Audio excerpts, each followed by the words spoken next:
Hey there, gamer, and welcome back to my channel. I'm your host, Dirty Henry, aka Renee. Let's get this started. So with the dev update from September 28th, game director Scott Lane and studio director Richard Lawrence celebrated in the first minutes of the dev update their first anniversary of New World, thanking all the team and their dedication and hard work, and the players. The critics that we as a community provide pointing out issues of the game and solutions. I can't even start to explain how mandatory these pointers were for the game, and that truly deserves a big thank you to the New World community.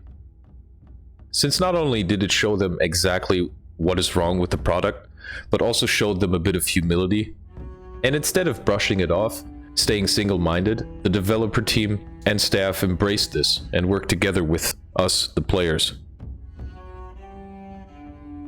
The subject began mentioning how the game has changed over the last few years, but also how leveling has changed, quote, a much quicker progress that matches the content as you as a player go through. Pointing out one of my favorite points in the whole discussion, the global storage.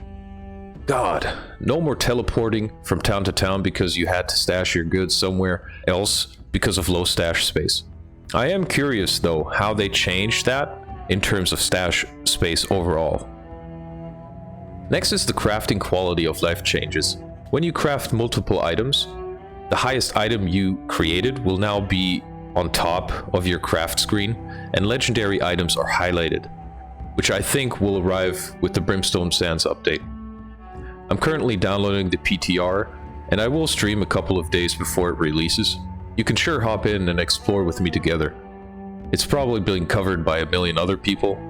The good thing of being a small streamer is you can always get into a dialogue with me quicker and have your questions answered without being overread.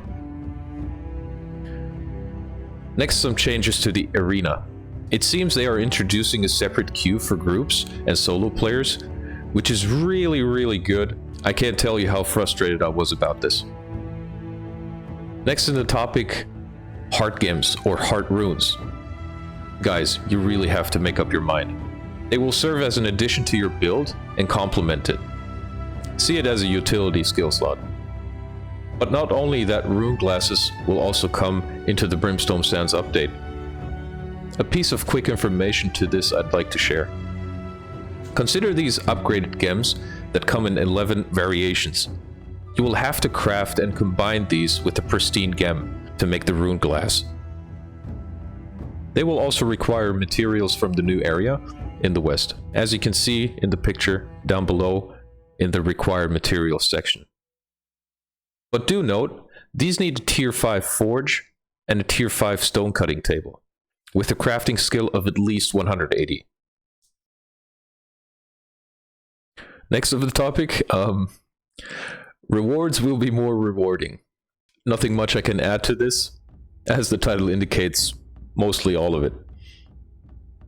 However, I was super hyped when they introduced, quote, super hard raid content.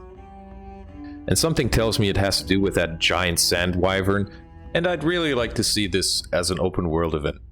In the same topic, they addressed PvE gear, and it sounded to me that PvE players are getting more attention while giving us the option to quick change out gear via saved loadouts. I'm not sure about this. Scott also addressed keep the chill vibe, and I can totally agree with him on this point. It's always a great time coming online, chatting in-game with friends, and just do some fishing, gathering, or helping new additions to your party get around.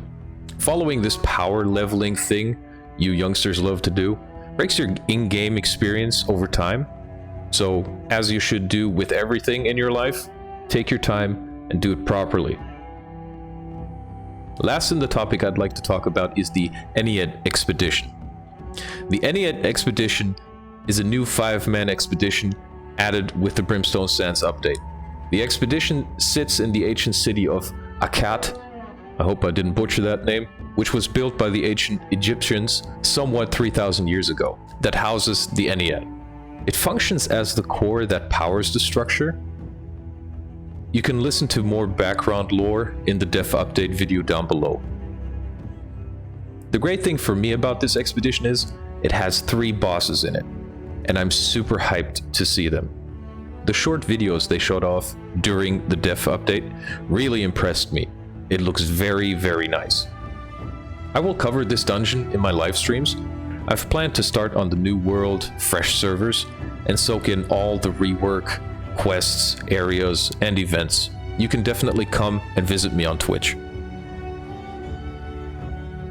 It's been a crazy year with more downs than ups. However, with the current changes over the last 5 months and the shared features that came and more coming to us from New World, I have good hope that the next year will be great. With that being said, I wish you all a wonderful day. Until next time.